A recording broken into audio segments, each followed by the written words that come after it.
Terima kasih Anda masih bersama kami di Breaking News NTV. Pemirsa, saat ini sidang sedang diskors dan kemungkinan akan dilanjutkan kembali pada pukul 13.30 waktu Indonesia Barat. Untuk sementara waktu kita akan gali lebih jauh keterangan yang baru saja disampaikan oleh saksi ahli pidana yang dihadirkan oleh tim kuasa hukum pemohon, dalam hal ini Peggy Setiawan. Sudah hadir bersama saya melalui sambungan Zoom Profesor Jamin Ginting selaku ahli hukum pidana dari Universitas Pelita Harapan. Selamat siang Prof. Jamin. Selamat siang, Mbak. Tadi kita baru saksikan bersama ya Prof ya, jalannya sidang pembuktian pra-peradilan dan menurut saksi ahli dari tim pemohon bahwa penetapan Peggy sebagai tersangka ini perlu dipertanyakan. Nah, menurut Anda tanggapan Anda seperti apa? Ya, dari awal kelihatannya memang ada beberapa hal yang menjadi catatan terkait dengan permohonan ini. Pertama, terkait dengan penetapan tersangka yang tidak didasari kepada dua alat bukti yang sah, begitu ya. Yang kedua, terkait dengan adanya penyitaan terhadap motor dan juga terhadap ijazah dan juga terhadap kartu keluarga dan foto yang tidak mendapatkan izin terlebih dahulu dari pengadilan. Nah, ini justru melemahkan posisi daripada penyidik yang dalam hal ini diwakili oleh Biro Hukum Polda Jawa Barat. Dalam jawaban mereka juga, mereka mengatakan kalau nggak bisa membuktikan, kelihatannya dalam konteks penyitaan terhadap motor dan juga foto dan KK dan KTP itu tidak didasari kepada alat bukti persetujuan, karena kan ini bukan perbuatan yang dilakukan dalam tertangkap tangan. Jadi kalau tertangkap tangan bisa baru nanti minta persetujuan dari ketua pengadilan. Tapi kalau dalam pengembangan kasus mereka harusnya sudah mempersiapkan, apalagi sebelumnya mereka sudah ada sprindik yang dibuat begitu. Jadi dengan demikian, dengan tidaknya adanya dokumen yang seharusnya ada dalam proses penyitaan, maka dianggap penyitaan itu nanti jadi batal demi hukum. Terkait dengan penetapan tersangka, juga kita lihat perlu dua alat bukti yang sah. Alat bukti apa? Nah, dalam jawaban yang kita dengarkan dari para penyidik, mereka tidak menyebutkan alat bukti. Malah mereka menyebutkan bahwasanya Peggy Setiawan itu sama dengan yang mereka dapatkan dari sidik jari dan juga dari foto yang dalam biometrik. Biometrik itu harus ada pembanding. Kalau geometriknya itu pembandingnya adalah foto Peggy dengan sidik jari yang mereka dapatkan, tentu 100% itu identik, ya, pasti identik. Tapi apakah pelaku ini dia? Nah, apakah memang dalam sidik jari itu didapatkan dari alat yang digunakan untuk melakukan kejahatan? Contohnya alat yang digunakan untuk kejahatan itu adalah bambu atau samurai.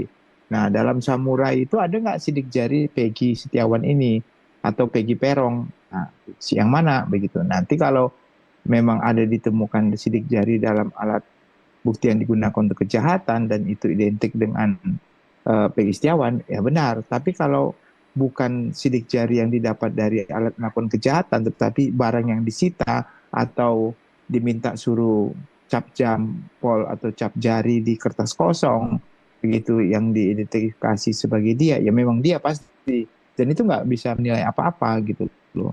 Bukan menilai kalau sebenarnya dia pelaku, bukan. Hanya menilai sidik jarinya Peggy Setiawan dengan fotonya sama, ya itu nggak ada pengaruh dalam hukum pidana, bukan dia pelakunya begitu ya. Nah, jadi beberapa jawaban-jawaban yang disampaikan oleh penyidik justru memperlemahkan ya kedudukan. Bahkan dua orang DPO masih disebutkan lagi perannya dalam jawaban mereka. Padahal mereka sudah mengatakan tidak menghadirkan lagi DPO, malah kok dihidupkan lagi gitu. Nah, ini hal yang justru sangat tidak signifikan untuk bisa disampaikan. Makanya masyarakat kan paham nih ya terkait dengan apa jawaban, apa yang permohonan. Jadi menilai ketidakprofesionalan daripada penyidik ini dalam melaksanakan tugasnya. Mereka menunjukkan sendiri gitu tanpa diminta dengan jawaban-jawaban seperti itu. Dan menurut saya itu bukan dalam konteks. Kalau mereka mau mengargumentasikan, mereka sudah melakukan scientific uh, investigation, crime investigation, harusnya dari awal sudah ada gitu. Jadi scientific crime investigation itu adalah suatu cara-cara yang saintifik, ilmiah begitu ya, menggunakan ilmu. Contohnya terkait dengan darah, terkait dengan CCTV, terkait dengan handphone, itu harusnya disita semua, terus dibuka gitu. Jangan ada CCTV yang mati, hilang tiba-tiba, padahal ada di situ gitu. Nah ini kan bisa jadi masalah sambu dua gitu bagi penyidik yang melakukan penghapusan CCTV yang sebenarnya harusnya ada gitu. Nah ini bisa jadi masalah lagi nantinya. Padahal diketahui kalau di situ sebenarnya ada CCTV ya dan sudah diungkapkan ya kalau Anda lihat keterangan Pak Tony sebagai kuasa hukum dia bilang dalam BAP atau dalam keterangan di putusan MA itu disebutkan ada 2 polisi yang mengatakan ada CCTV tapi dia nggak belum dibuka CCTV-nya. Dan sekarang CCTV-nya nggak ada. Nah ini yang menjadi apa namanya kok bisa ya begitu ya penyidikan ini nggak sesuai dengan standar operasional dan nggak profesional gitu. Dan ini sedang dipertontonkan dan ini ya agak aneh lah gitu.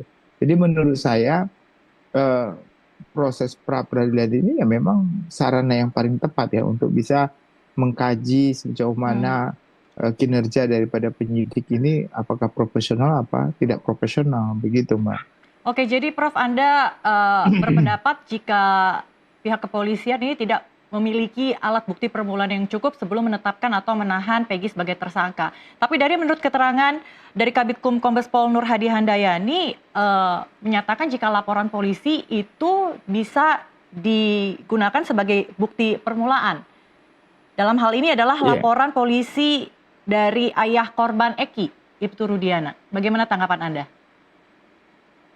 ya itu sudah nggak itu udah ketentuan yang lama ya. Jadi itu sudah tidak dinyatakan berlaku lagi ketentuan bahwa saya laporan polisi dan satu alat bukti itu sebagai 2 alat bukti. Jadi satu alat bukti laporan polisi, satu alat bukti saksi. Jadi 2 alat bukti. Itu lama sekali. Itu zaman Bahola itu bukan yang baru sekarang ini. Yang baru sekarang ini kita mengacu kepada keputusan dari MK 21 tahun 2014 dan juga Perkap Kapolri nomor 6 tahun 2019. Jelas kok di situ dikatakan yang dimaksud dengan 2 alat bukti itu adalah 2 alat bukti yang sebagaimana dimaksud dalam pasal 184. Laporan polusi itu nggak ada arti apa-apa begitu loh. Nggak menerangkan apa-apa laporan polisi itu. Yang paling pidana itu yang paling penting adalah saksi gitu loh, keterangan saksi, saksi yang melihat, mendengar dan mengalami sendiri kejadian tersebut. Ini kan dianggap pembunuhan secara bersama-sama, pelakunya dilakukan secara bersama-sama dan di antara mereka adalah geng motor. Kalau geng motor, tentu di antara mereka sudah saling kenal, bonceng membonceng gitu dan melakukan pengeroyokan sehingga mengakibatkan kematian termasuk anak kan Sena. Nah, berarti di antara mereka ini sebenarnya sudah saling kenal lama ya gitu. Udah saling tahu sama-sama geng motor. Masa di antara geng motor ini masih ragu terhadap Peggy Setiawan yang ditetapkan sebagai tersangka ini? Mereka nggak kenal semuanya, cuma satu yang mengatakan kenal itu pun masih dia ragu begitu.